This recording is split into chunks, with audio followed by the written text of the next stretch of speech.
ಬೇಡರ ಕಣ್ಣಪ್ಪ 1954ರಲ್ಲಿ ಬಿಡುಗಡೆಯಾದ ಒಂದು ಶ್ರೇಷ್ಠ ಕನ್ನಡ ಚಲನಚಿತ್ರವಾಗಿದ್ದು, ಇದನ್ನು ಹುಣಸೂರು ಕೃಷ್ಣಮೂರ್ತಿ ನಿರ್ದೇಶಿಸಿದ್ದಾರೆ. ಇದು ಶಿವನ ನಿಷ್ಠಾವಂತ ಅನುಯಾಯಿಯಾದ ಕಣ್ಣಪ್ಪನ ಜಾನಪದ ಕಥೆಯನ್ನು ಆಧರಿಸಿದೆ. ಚಿತ್ರದ ಸಾರಾಂಶ ಇಲ್ಲಿದೆ. ಬುಡಕಟ್ಟು ಹಳ್ಳಿಯೊಂದರಲ್ಲಿ ವಾಸಿಸುವ ಬೇಟೆಗಾರ ಕಣ್ಣಪ್ಪ ರಾಜ್ಕುಮಾರ ಅವರ ಪಾತ್ರದ ಸುತ್ತ ಕತೆ ಸುತ್ತುತ್ತದೆ. ಕಣ್ಣಪ್ಪ ಶಿವನ ಭಕ್ತಿಗೆ ಹೆಸರುವಾಸಿಯಾಗಿದ್ದಾನೆ ಮತ್ತು ಅವನು ಅತ್ಯಂತ ಪ್ರಾಮಾಣಿಕವಾಗಿ ಆರಾಧಿಸುತ್ತಾನೆ. ಅವನ ಕಡಿಮೆ ಸಾಮಾಜಿಕ ಸ್ಥಾನಮಾನದ ಹೊರತಾಗಿಯೂ ಕಣ್ಣಪ್ಪನ ಅಚಲ ನಂಬಿಕೆಯು ಹಳ್ಳಿಗರಲ್ಲಿ ಅವನ ಬಗ್ಗೆ ಗೌರವವನ್ನು ಹೆಚ್ಚಿಸಿರುತ್ತದೆ. ಒಂದು ದಿನ ಕಣ್ಣಪ್ಪ ಕಾಡಿನಲ್ಲಿ ಶಿವಲಿಂಗವನ್ನು ನೋಡುತ್ತಾನೆ. ಅವನು ಈ ದೃಶ್ಯದಿಂದ ಪುಳಕಿತನಾದನು ಮತ್ತು ಭಗವಾನ ಶಿವನಿಗೆ ದೇವಾಲಯವನ್ನು ನಿರ್ಮಿಸಲು ನಿರ್ಧರಿಸುತ್ತಾನೆ. ಕಣ್ಣಪ್ಪ ಲಿಂಗಕ್ಕೆ ಪ್ರಾರ್ಥನೆ ಸಲ್ಲಿಸಲು ಮತ್ತು ಲಿಂಗಕ್ಕೆ ಕಾಣಿಕೆಗಳನ್ನು ಸಲ್ಲಿಸಲು ಪ್ರಾರಂಭಿಸುತ್ತಾನೆ ಮತ್ತು ತನ್ನ ತೀವ್ರವಾದ ಭಕ್ತಿಯನ್ನು ಪ್ರದರ್ಶಿಸುತ್ತಾನೆ.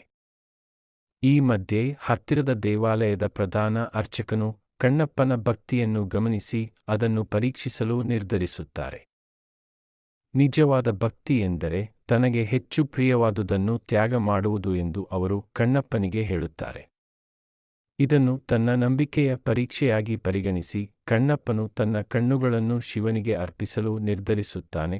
ಇದು ಅವನಲ್ಲಿರುವ ಅತ್ಯಂತ ಅಮೂಲ್ಯವಾದ ವಸ್ತು ಎಂದು ನಂಬುತ್ತಾನೆ. ಕಣ್ಣಪ್ಪ ತನ್ನ ಕಣ್ಣುಗಳನ್ನು ಕಿತ್ತುಕೊಳ್ಳಲು ಸಿದ್ಧನಾಗುತ್ತಿದ್ದಂತೆ ಅವನ ಅಚಲ ಭಕ್ತಿಯಿಂದ ಪ್ರಭಾವಿತನಾದ ಶಿವನು ಕಾಣಿಸಿಕೊಳ್ಳುತ್ತಾನೆ. ಅವನ ಮುಂದೆ ಪ್ರತ್ಯಕ್ಷನಾಗುತ್ತಾನೆ.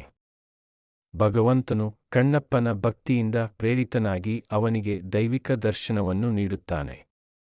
ಶಿವನು ಕಣ್ಣಪ್ಪನ ಅಚಲವಾದ ನಂಬಿಕೆಗೆ ಶಾಶ್ವತ ಖ್ಯಾತಿ ಮತ್ತು ಇತಿಹಾಸದಲ್ಲಿ ಸ್ಥಾನವನ್ನು ಅನುಗ್ರಹಿಸುತ್ತಾನೆ. ಭಕ್ತಿ, ತ್ಯಾಗ ಮತ್ತು ಸಾಮಾಜಿಕ ಅಡೆತಡೆಗಳ ಮೇಲಿನ ನಂಬಿಕೆಯ ವಿಜಯದ ಚಿತ್ರಣ. ಇದು ರಾಜ್ಕುಮಾರ್ ಅವರ ಆರಂಭಿಕ ದಿನಗಳಲ್ಲಿ ಮೆಚ್ಚುಗೆ ಪಡೆದ ಅಭಿನಯಗಳಲ್ಲಿ ಒಂದಾಗಿ ಉಳಿದಿದೆ. ಕನ್ನಡ ಚಿತ್ರರಂಗದ ಪೌರಾಣಿಕ ನಟರಲ್ಲಿ ಒಬ್ಬರಾಗಿ ಅವರ ಸ್ಥಾನಮಾನವನ್ನು ಭದ್ರಪಡಿಸುತ್ತದೆ. ಚಿತ್ರದ ಸಂಗೀತವನ್ನು ಆರ್. ಸುದರ್ಶನಂ ಸಂಯೋಜಿಸಿದ್ದಾರೆ. ಶಿವಪ್ಪ ಕಾಯೋ ತಂದೆ ಹಾಡು ಬಹಳ ಜನಪ್ರಿಯವಾಗಿದೆ ಮತ್ತು ಇಂದಿಗೂ ಆರ್ಕೆಸ್ಟ್ರಾಗಳಲ್ಲಿ ಹಾಡಲಾಗುತ್ತದೆ. ಬಿಡುಗಡೆ ಮತ್ತು ಸ್ವಾಗತ ಚಿತ್ರ ಸಿದ್ಧವಾದಾಗ ಅದನ್ನು ತೆಗೆದುಕೊಳ್ಳಲು ಯಾವುದೇ ವಿತರಕರು ಸಿದ್ಧರಿರಲಿಲ್ಲ. ಆದರೆ ರಾಜ್ಯದ ಮುಖ್ಯಮಂತ್ರಿ ಎಸ್. ನಿಜಲಿಂಗಪ್ಪ ಅವರ ಮಧ್ಯಸ್ಥಿಕೆಯಿಂದ ಕರ್ನಾಟಕ ಫಿಲಮ್ಸ್ ಮೂಲಕ ಬಿಡುಗಡೆ ಮಾಡಲು ಸಾಧ್ಯವಾಯಿತು. 100 ದಿನ ಓಡಿದ ಮೈಸೂರಿನ ನ್ಯೂ ಒಪೇರಾ ಥಿಯೇಟರ್ನ ಮಾಲೀಕರು 2 ವಾರಗಳ ಕಾಲ ಪ್ರದರ್ಶನ ನೀಡಬಹುದೆಂದು ಭಾವಿಸಿದ್ದರು. ಆದರೆ ರಾಜ್ಯದ ವಿವಿಧ ಭಾಗಗಳಿಂದ ಜನರು ಚಿತ್ರ ವೀಕ್ಷಿಸಲು ಹರಿದು ಬಂದಾಗ ಅವರಿಗೆ ದೊಡ್ಡ ಆಘಾತವಾಯಿತು. ಮೈಸೂರಿನಲ್ಲಿ ನಡೆದ ಮೊದಲ ಶೋಗೆ ಬಂದವರಲ್ಲಿ ಸ್ವತಃ ರಾಜ್ಕುಮಾರ್ ಅವರ ತಂದೆಯವರು ಇದ್ದರು.